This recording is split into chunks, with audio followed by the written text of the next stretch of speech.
sa 2 taon na naging kami, andiyan pa rin siya na lagi sumusuporta sa akin, na kahit malayo ako, laging nandyan siya tuwing kailangan ko siya. Thank you so much. Sana, hindi ka magbabago. Thank you, I love you.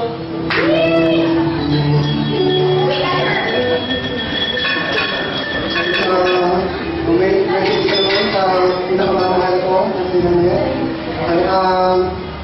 Maraming salamat sa pagtanggap mo sa akin, kay Buhay, sa pagmamahal. At maraming salamat dahil naging masaya tayo sa paglagiman sa Pilipinas, sa Pakasinan, at natuloy na kayo ng mahal. Masasabi ko, sa lahat ng ating bumakaya, buhay, nagkaroon ko ang uli ng isang mabuting ama at asawa para sa iyo, asawa ko sa magiging pamilya natin at magiging anak natin.